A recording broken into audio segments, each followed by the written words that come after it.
होली जो हमारा इतना बड़ा त्योहार है हम हिंदुओं का, जिसमें हम सब कुछ भूल कर और सबको एक साथ सद्भावना में लेकर और हम त्योहार ये अपना मनाते हैं। ये एक सद्भावना का त्योहार है। उस त्योहार के दौरान भी हमें किस तरह से हमारे त्योहार में विघ्न डालने का ये तरह तरह से प्रयास कर रहे हैं।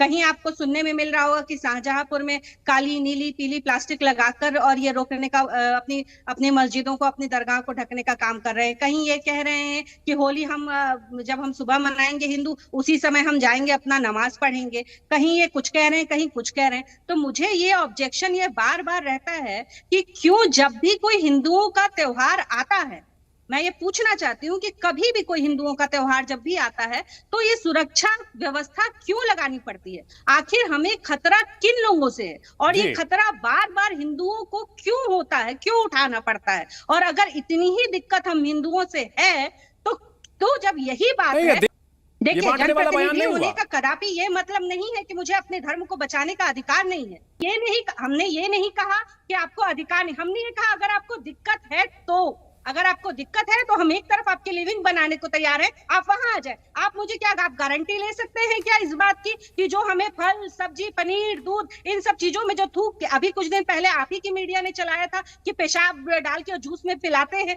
तो क्या आप इस बात की गारंटी ले सकते हैं क्या कि इस तरह की कोई घटना की अंतर है? हम एपीजे अब्दुल कलाम को मानते हैं, हम हवलदार हामिद जी को मानते हैं, हम ऐसे लोगों को मानते हैं जिन्होंने देश के लिए अपनी जान निछावर करने में भी वो पीछे नहीं हटे। अगर इस देश को पहला मुसलमान राष्ट्रपति किसी ने दिया था तो भारतीय जनता पार्टी ने दिया था। पर हम उन लोगों का विरोध करते हैं जो लोग पाकिस्तान में बारिश अगर होती है और छाता हिंदुस्तान में खोलते हैं, हम उनका विरोध करते हैं। आज भी करते हैं, कल भी करते थे और आगे भी करते रहेंगे। जिन लोगों ने उस जूस वाले के यहाँ से, जिन लोगों ने वो जूस पिया होगा, क्या उनके प्रति कोई अपराध तय नहीं हो सकता है? अब आप बताइए, उसको सजा, अगर फांसी की भी सजा दे देंगे तो क्या जिसका धर्म भ्रष्ट हुआ उसका आप धर्म वापस दिला सकते हैं क्या? हम कहते हैं कि आप सावन में आप मीट की दुकानें ना लगाएं, हम ये कहते हैं कि आप मंगलवार को थोड़ा सा परहेज कर लें। तो ये सब आप सिर्फ हिंदुओं से क्यों गंगा जमुना तहजीब की ये जो उठाने का ये जो जिम्मा अपने हिंदुओं के कंधे पे डाल रखा है,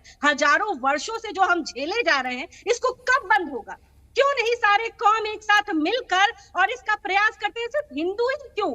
हिंदू क्या सिर्फ चारा बनने के लिए? नहीं, भारत छुपाई तो ताकत बताई जाती है। मुसलमान ही अल्पसंख्यक है क्या? सिख अल्पसंख्यक नहीं क्या? बौद्ध अल्पसंख्यक नहीं क्या? जैन अल्पसंख्यक नहीं? कभी आपने सुना है क्या जैनिज्म खतरे में है, बुद्धिज्म खतरे में है, सिखिज्म खतरे में है? हमेशा क्यों इस्लाम खतरे में पड़ता है भाई साहब? हमेशा क्यों इस्लाम खतरे में पड़ता है? जब भी हिंदुओं का कुछ होता है तुरंत इस्लाम खतरे में पड़ जाता है। हिंदू होली ना खेले, हिंदू दिवाली ना मनाए, हिंदू की अगर बंगाल में अगर काली पूजा नहीं हो पा रही हिंदुस्तान में तो ये शर्म से चुल्लू बरपाने। लेकिन केतकी सिंह जी, मुस्लिम तो ये कहते हैं कि आप लोगों की सरकार में दबाया जा रहा है। अभी अनुज चौधरी जी ने कहा कि साल में 52 बार जुम्मे मनाए जाते हैं। भाई साहब, मैं आपसे पूछना चाहती हूँ कि क्या उन 52 जुम्मों में भी उतनी सुरक्षा देनी पड़ती है क्या जो साल में एक होली त्योहार हम मनाने जा रहे हैं? जितनी सुरक्षा की हमको जरूरत पड़ती है कि क्या वो 52 जुम्मों में जरूरत पड़ती है क्या? नहीं पड़ती भाई साहब।